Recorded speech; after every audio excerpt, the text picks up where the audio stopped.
8일자 뉴스위크의 커버 스토리는 작가 댄 브라운의 소설 다빈치 코드였습니다.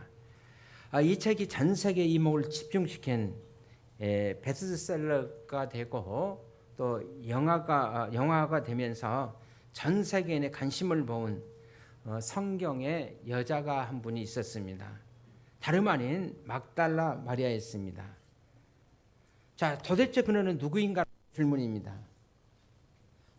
작가 댄 브라운은 물론 이 소설이 픽션이라고 전제하였지만은 막달라 마리아가 예수님의 여자였으며 그리고 그녀는 예수님의 자손을 낳았다 그렇게 주장하기도 했습니다.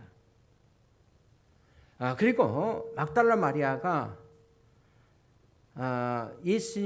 교회들이 예수님의 신상을 보호하기 위해서 이 사실을 은폐했다 그렇게 기록하기도 했습니다.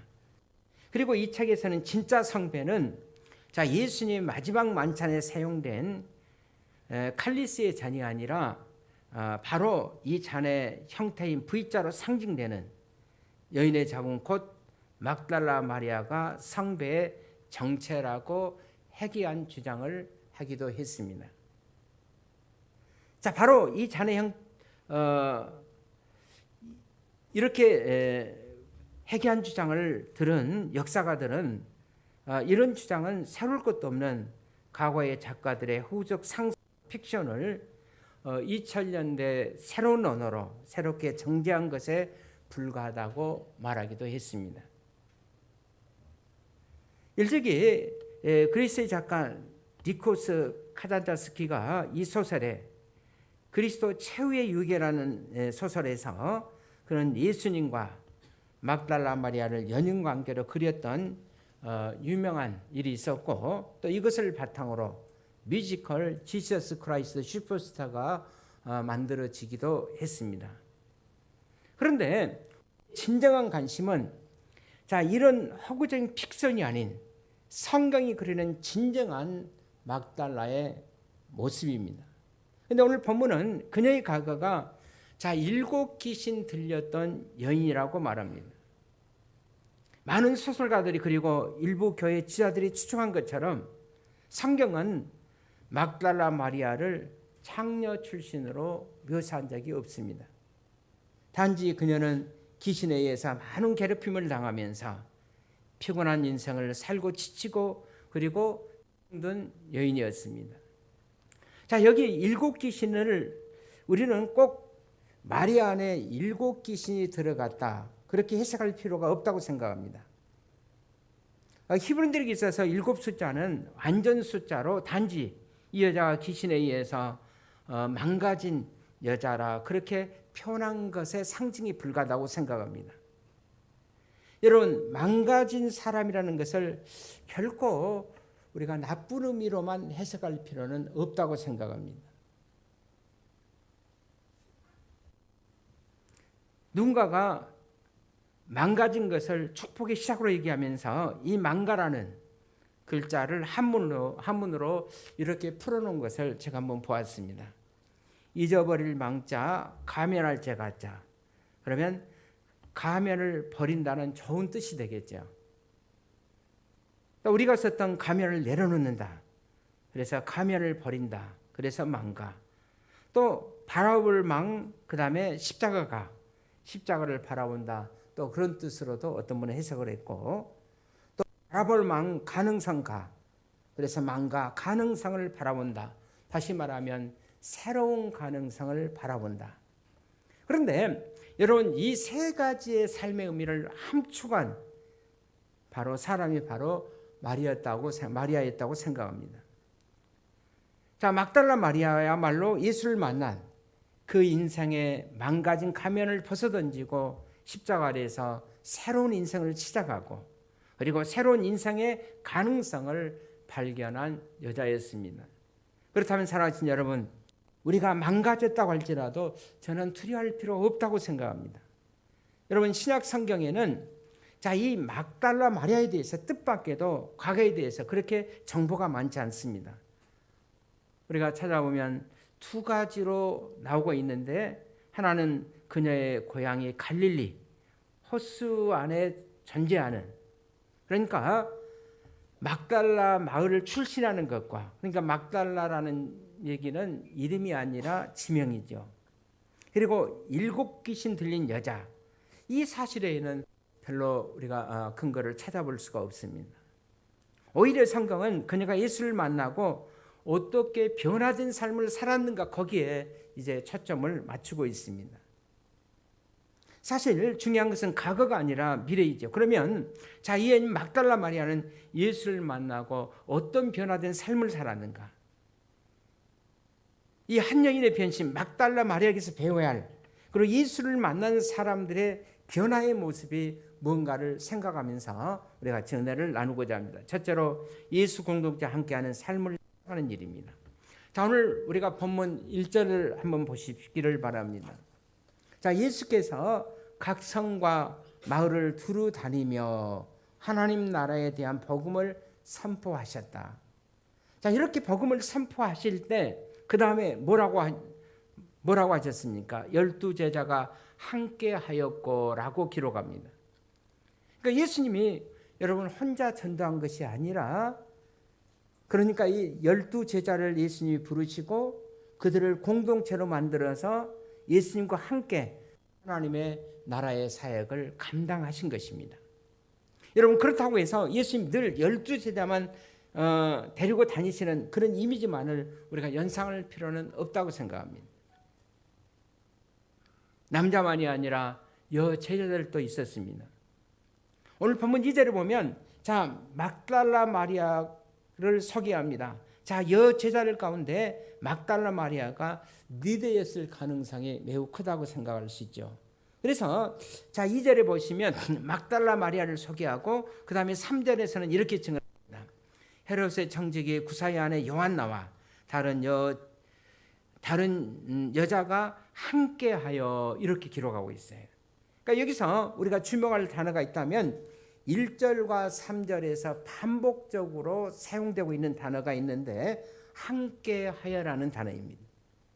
자, 막달라 마리아를 포함한 여인들이 자, 제자들의 공동체 함께하여 삶을 나누고 있었던 모습을 우리가 보게 됩니다. 마리아는 예수를 만난 후에 개인적으로 조용히 혼자 홀로 예수를 섬긴 것이 아니라 바로 이 공동체에 참여해서 함께 주님을 섬기고 있었던 모습을 성경은 우리에게 조명해 주시고 있습니다. 우리는 개인주의적인 신앙생활에 영향을 받고 있기 때문에 홀로 조용히 믿는 것이 양질의 신앙으로 착각하는 경우들이 종종 있습니다. 그러나 여러분, 기독교 신앙은 처음부터 철저하게 공동체적인 삶을 강조해 주시고 있다는 것입니다. 그들은 늘 함께하는 삶을 나누었고 함께 전도했고 그들은 함께 고난과 핍박을 이겨냈던 것입니다.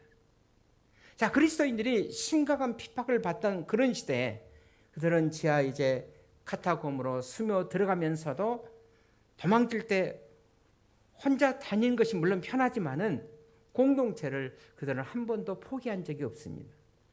1세기 갑바동의 문서 가운데서 이런 얘기가 있어요. 어느 날 공동체가 너무 힘들어서 청년이 이 공동체를 떠나겠다고 선언합니다. 이때 공동체 리더는 이 청년을 불러놓고 자, 떠나가는 것은 좋은데 이별 의식이라도 하고 떠나가라고. 아마 그때가 아마 저녁 때 무렵이었을 겁니다. 그리고 모닥불을 피우게 했다고 합니다. 말없이 불타고 있는 모닥불을 바라보던 리더는 갑자기 나무통 하나를 불 속에서 꺼내면서 청년에게 이렇게 말합니다. 형제여, 잘 보게나. 이 나무 토막 하나가 바로 형제의 운명이네. 이 나무 토막이 불 속에 공동체를 떠나는 순간 그 불꽃을 일으키는 죽음의 순간을 맞이한다는 것을, 그가 꺼낸 나무 토막이 식기를 기다리면서 리더는 다시 또 이렇게 말했다고 합니다. 이제 이 나무 통을 갖고 이것을 떠나게나. 그러나 자네가 다시 불타기를 바란다면 다시 이것으로 돌아오도록 우리는 기도하겠네. 형제는 울면서 자신의 결정을 철회하고 다시 공동체를 향한 헌신을 다짐했다는 기록이 있어요. 그다음에 사랑하신 여러분, 우리가 살고 있는 이 시대는 여러분 파괴 시대는 아닙니다. 아니 오늘날 우리는 공동체에 등록한 후에 적어도 주일 예배만은 빠지지 않고 신앙생활의 명목을 유지하고 있으나마는, 그러나 중요한 것은 우리가 정말 공동체 일원으로 날마다 삶을 살아가고 있느냐는 것입니다. 내 슬픔과 아픔과 기쁨과 실패와 성공과 모든 고통, 이 모든 것을 함께 나눌 수 있는 공동체 말입니다. 교회는 하지만 사실상 우리 중에는 무게중의 의식구조로 일주일에 한 번 교회 얼굴을 보이고 있는 것은 아닌가라는 질문입니다. 이 사람들이 교회 나오면서도 목장 교회 같은, 목장 셀과 같은 공동체 소속을 거부하고 주일 예배만으로 버티려고 하는지, 아마 그것은 어쩌면 상처에 대한 두려움 때문이 아닌가라고 생각합니다. 그러나 여러분, 진정한 사랑의 시작은 서로가 상처를 주기도 하고 받기도 하지만은, 그러나 서로가 상처를 끌어안고 상처를 넘어서서 서로를 세우고 사랑하려는 몸짓이 시작될 그때부터, 여기에서부터 믿음의 성숙이 시작이 됩니다. 이것이 바로 저는 교회라고 믿습니다. 그래서 영상작가 필립 안시는 교회에 대한 책을 쓰면서 이 책의 제목을 뭐라고 쓸까 깊이 생각하다가 나의 고민, 나의 사랑하는 교회라고 적었습니다. 교회를 통해서 우리가 아픔과 상처를 경험할 수도 있습니다. 그래도 불구하고 우리가 버릴 수 없는 우리들의 사랑, 여러분 그것이 바로 교회입니다. 여러분, 우리를 사랑하는 어머니가 때로 나의 부담이 되고 우리의 상처가 될 수 있어요. 또 우리가 키우고 있는, 우리가 같이 삶을 살고 있는 우리 자녀들이 때로 우리에게 부담이 되고 우리의 아픔이 될 수도 있습니다. 여러분, 그렇다고 우리가 부모를 버릴 수가 있고 자식들을 버릴 수가 있겠습니까? 이런 아픔 속에서 결코 포기할 수 없는 사랑, 이것이, 이런 사랑이 바로 우리들의 공동체 안에서의 사랑의 고백이 되어야 한다는 겁니다. 바로 그런 교회를 통해서 우리는 상처를 넘어서는 사랑을 배우고, 그리고 함께 손을 잡고 세상을 바꾸는 복음의 귀한 역사 속에 동참하는 것, 이것이 바로 신앙생활의 진정한 모습이라고 할 수가 있습니다. 여러분, 막달라 마리아가 니도로 남을 수 있었던 것, 그녀는 예수 믿고 예수를 따르자마자 그는 공동체 속에 들어간 거예요. 그리고 마침내 그는 그 공동체에서 리더로 급부상합니다. 이제 올해도 여러분 얼마 남지 않습니다. 우리가 코로나19 때문에 우리가 목장 셀 공동체에서 그렇게 깊은 우리가 삶을 나누지는 못했습니다. 그러나 우리가 다가오는 새해는 정말 우리가 공동체 안에 뿌리를 깊이 내리십시오. 그리고 그 공동체 안에서 사랑을 연습하시고 기도를 연습하시고 헌신과 봉사를 연습할 수 있기를 바랍니다. 그러면 내년에는 우리의 한 해가 우리를 향한 축복의 새해가 될 줄로 믿습니다. 제가 정말 예수 만나고 변화된 삶을 구하신다면 우리 삶에 있어야 할 또 하나의 마리아를 통해서 배우는 중요한 레슨이 있어요. 두 번째는 예수 공동체 사역에 물질로 함께 동참하는 일입니다. 자, 오늘 본문 3절에 있는 말씀을 보십시다. 같이 한번 보실까요? 시작. 헤롯의 청지기 구사의 아내 요한나와 수산나와 다른 여자가 함께하여 자기들의 소유로 그들을 섬기더라. 자, 2절에서 막달라 마리아를 언급한 후에 이제 마리아를 리더로 한 일단의 여인들이 그들을 향해서 오늘 3절에 보면 어떻게 섬겼다고 말합니까? 예수님과 예수님의 12제자 곧 사도들을 섬겼다, 그렇게 말합니다. 자, 무엇으로 섬겼다? 자기들의 소유 곧 자기들의 물질적 재산으로 예수님을 섬겼다는 겁니다. 자, 뭐를 위해서 섬겼는가? 1절에 보시면 하나님 나라 복음을 전하기 위해서 그렇게 했다는 겁니다.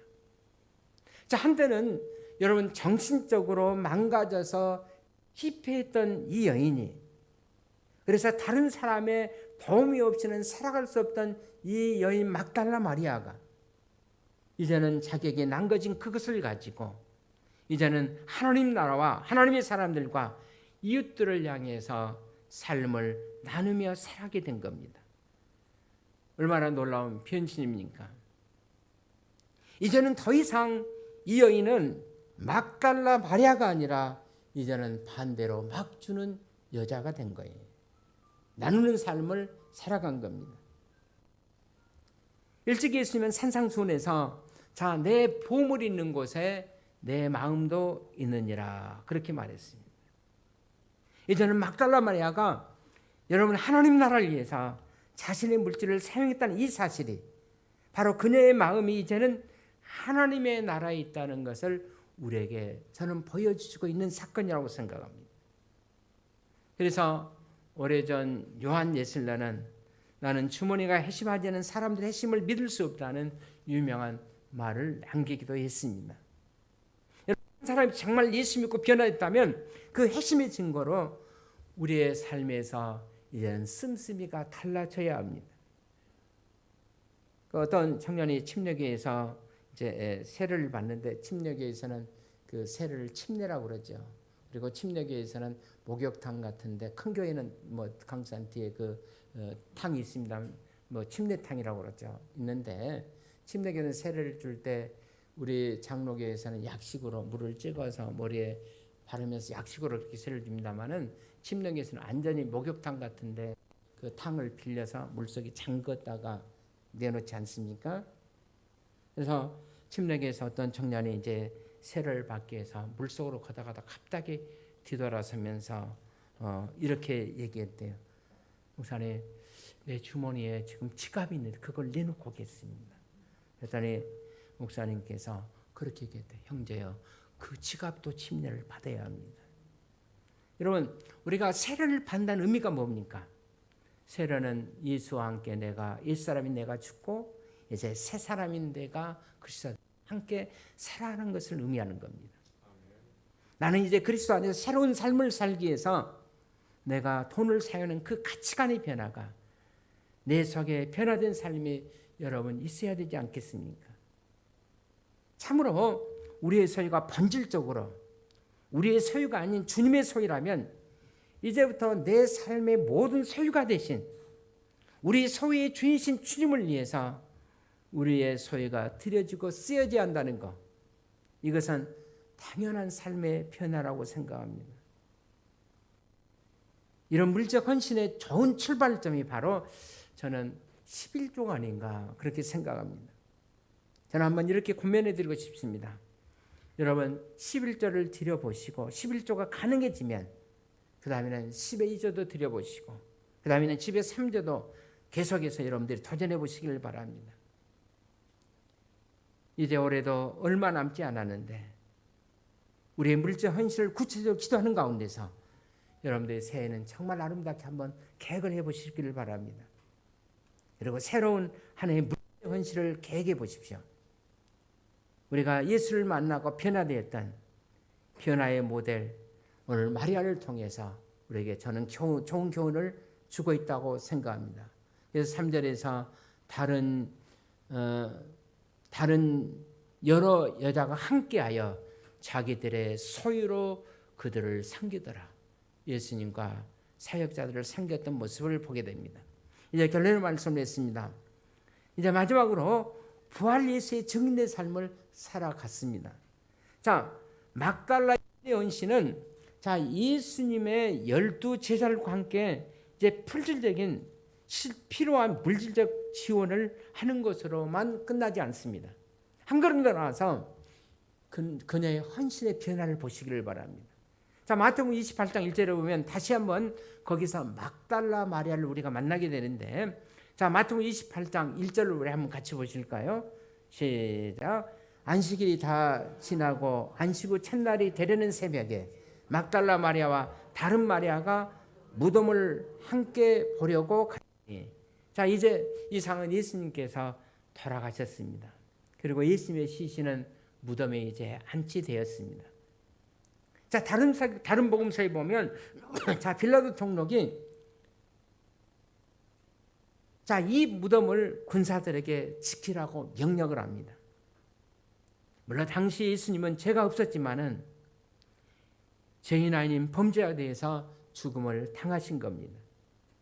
자, 범죄자의 무덤에 접근하는 것은 여러분 그건 쉽지 않습니다. 아마 두려운 일이었을 겁니다.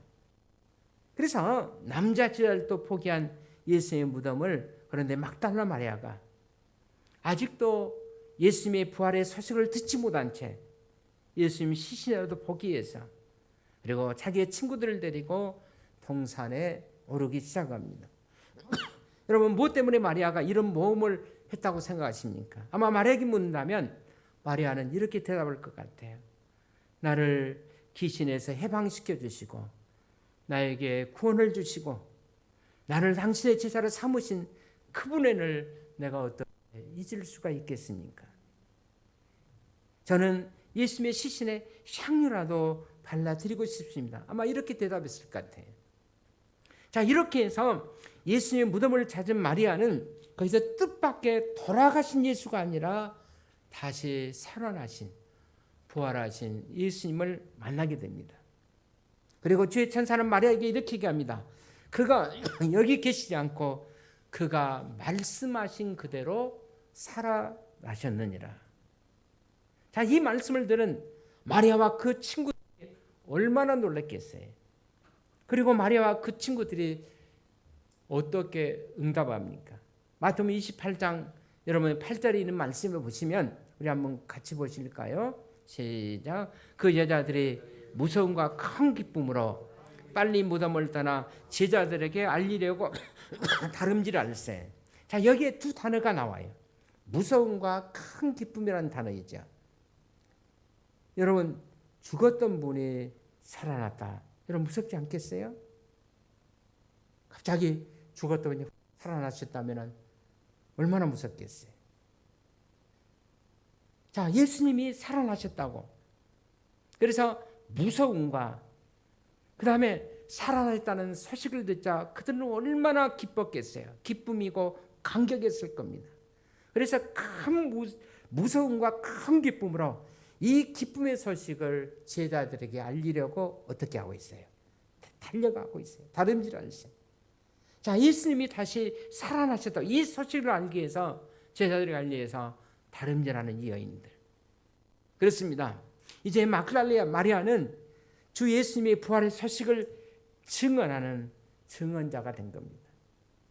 그런데 더 놀라운 사실은 다음 구절이에요. 자, 다름질하던 그들 앞에 부활하신 주님께서 그들에게 나타나셨다는 거예요. 사랑하신 여러분, 우리가 부활의 증언으로 산다는 것은 뭘 뜻합니까? 지나간 역사 속에 죽었던 예수 그리스도가 역사적으로 부활하셨다는 것을 증거한다는 것은 매우 중요한 일입니다. 그보다 더 중요한 것이 있다면, 여러분, 그가 다시 살아났다면, 그분이 지금도 참으로 살아계신다면 그 살아계신 주님을 오늘 이 순간 여기 공동체에 모이는 목장교회 안에서 살아계셔서 함께 하시는 그분을 우리가 예배 시간에 경험해야 되지 않겠습니까? 이런 경험이 이 여인들에게 다가오는 순간 여러분 성경에 보면 이 여인들이 한 일이 뭐예요? 자, 28장 29절로 다시 한번 볼 수 있기를 바랍니다. 시작. 예수께서 그를 만나 이르시되 평안히 하시거늘 여인들이 나아가 그다음에 뭐죠? 그 발을 붙잡고 경배하니. 여러분, 경배는 뭐예요? 월십. 경배는 뭡니까? 살아계신 주를 만나 그분의 임재를 체험하고 그분 앞에 엎드려 그분의 발을 붙잡고 엎드리는 것. 저는 이것이 바로 경배의 정의라고 생각합니다. 여러분, 예배가 뭡니까? 살아계시는 주님을 경험하면서 그분 앞에 엎드려 그분의 발을 붙잡고 엎드리는 것. 저는 주님을 놓을 수가 없습니다. 저는 주님을 따라갈 것입니다. 그리고 이제 살아계신 주님을 따라가기로 결단하는 그 자리, 저는 이것이 바로 예배의 자리라고 믿습니다. 참된 예배는 여러분 살아계신 하나님의 임재를 경험하는 거예요. 참된 예배는 예배를 통해 주님께서 내게 주시는 주님의 세미한 음성을 듣는 거예요. 여러분, 참된 예배는 여러분과 저로 하여금 주였던 그 자리에서 벌떡 일어나서 살아계신 주님을 바라보면서 주님을 따르게 만드는 결단의 자리를 제공한다는 것을 믿으시기를 바랍니다. 그래서 예배가 중요한 거예요. 벌써 여러분 10월이 거의 이제 지나가고 있습니다. 이제 한두 달이 되면 또 올해도 지나가는데, 무엇보다도 내가 하나님 앞에 바른 예배자로 자세로 삶을 살아가는가를 결산해 보시기를 바랍니다. 나는 얼마나 주님을 사랑하면서 정말 주님 앞에 참된 예배를 드렸는지, 나는 예배 시간마다 얼마나 진지하게 주님의 세미한 음성을 듣고 구체적으로 내 삶 속에서 응답하는 삶을 살아왔는지, 아니면 나는 습관적으로 예배 시간에 늦고 습관적으로 공예배 시간에 의도적으로 빠지고 있는 것은 아닌지, 올 한 해 동안에 우리 예배를 다시 한번 결산해 볼 수 있기를 바랍니다. 여러분, 예배가 왜 중요합니까? 모든 그리스도인들의 모든 경험에 의하면 여러분, 예배가 살면 우리 인생에 사는 줄로 믿습니다. 그렇습니다. 이제 예배가 막달라 마리아의 인생을 바꾼 거예요. 예배가 슬픔에 빠져있던 이 한 여인을 오늘 성경에서 말씀한 대로 큰 기쁨이 주체하기 어려운 예수님의 제자로 만들어갔던 것입니다. 예배가 그녀를 위한 주님의 증언의 반열에 서게 했던 것입니다. 여러분, 우리는 세계의 화가 미켈란젤로를 잘 압니다. 미켈란젤로가 바티칸 천장에 그린 아담의 이 창조라는 그림을 아실지를 모르겠습니다만은, 자, 여기에 의인이 된 하나님이 여기에 손가락을 들고 있는 이제 아담을 창조합니다. 여러분 한번 그림을 보시기를 바랍니다. 사람은 안 나오는데 손만 나오는.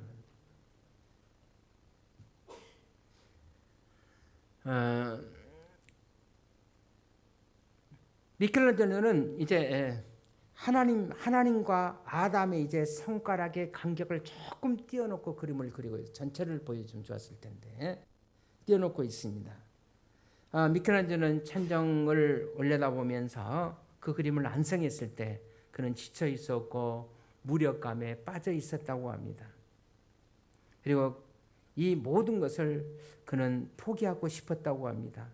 그는 무력감에 빠져서 그는 이렇게 자기의 일지에다 고백했다 합니다. 천정 아담 창조의 벽화를 그리고 난 다음에 그는 그 그림이 마음에 들지 않아서 나는 더 이상 화가도 아니다. 그래서 화가의 붓을 꺾기로 마음속에 결심했다고 합니다. 그러던 그날 저녁 그는 누워서 또 자기가 그렸던 그 그림을 올려보다가 한순간 예배자의 마음이 되어서 하나님 앞에 예배드리고 싶다, 그런 생각을 갖게 되었다고 합니다. 그래서 그는 마리에 누운 채 자기가 그린 천정벽화의 그림을 바라보면서 하나님을 찬양하기 시작합니다. 그리고 다시 그 그림을 바라봅니다. 근데 갑자기 자기가 그린 그 하나님의 손길이, 이제 자기가 그릴 때는 저렇게 아담과 하나님의 손길을 약간 조금 띄어놨는데 하나님의 손길이 아담의 손을 터치하는 것을 마음속으로 느끼게 됩니다. 그리고는 아담의 얼굴에서 하나님의 생명을 받고 있는 아담의 모습을 바라보면서 자신의 모습을 바라봅니다. 그리고 그는 이렇게 소리치다고 합니다. 하나님, 당신은 거기 계셨군요. 당신은 살아계시는 나의 주님이십니다. 그는 다시 일어나 작가의 길을 걷기 시작합니다. 그는 이제 소망의 길을 걷기 시작합니다. 자, 미켈란젤로가 만나 주셨던 살아계신 하나님, 그 주님이 오늘 예배를 드리고 있는 여러분과 저를 만나 주기를 바라고, 미켈란젤로가 그렸던 그 주님과 하나님의 손길이 터치하는 그 터치가 하나님께서 오늘 아침에 여러분과 저를 터치해 주시길 바랍니다. 하나님의 손을 감히 터치하지 못하고 내 열은 손끝으로 떨면서 그냥 하나님의 눈길을 피하고 있는 하와의 모습은 아닌지, 전능하신 하나님께서 여러분과 저의 손을 터치하신, 만약에 우리의 삶을 터치하신다면 그 하나님의 생명이 우리 안에 흘러 들어오게 될 것입니다. 우리는 강력한 하나님의 임재를 경험하게 될 줄로 믿습니다. 그리고 우리도 일어서서 하나님을 찬양하게 될 줄로 믿습니다. 우리도 다시 소망의 길을 걸어갈 줄로 믿습니다. 오늘 7 귀신이 들려서 세상을 포기했던, 고통당하며 인생을 포기했던 막달라 마리아가 예수님을 만나고 변화되고 주님을 위해서 헌신의 여인이 됐던 것처럼, 오늘 이 아침에 우리의 사랑하는 성도들도 예수를 만나고 변화되어 주님의 기뻐하는 삶을 살아갈 수 있기를 주의 이름으로 축원을 드립니다. 우리 기도하겠습니다. 하나님 아버지, 귀한 아침에 저들을 축복해서 감사하고 하나님 전에 와서 주의 말씀 들을 수 있도록 도와주셔서 감사합니다. 7 귀신이 들려 고통당했던 여인을 만나주셨던 주님, 미켈란젤로를 통해서 하나님을 만나주셨던 주님, 이 아침에 저들을 만나주시고 우리의 연약함들을 터치해 주시고 우리의 삶이 하나님을 기뻐하는 삶이 될 수 있도록 축복해 주시옵소서. 한 주간도 믿음으로 승리하며 주님의 말씀 안에 거하는 우리의 삶이 될 수 있도록 도와주시옵소서. 예수님의 이름으로 기도하옵나이다.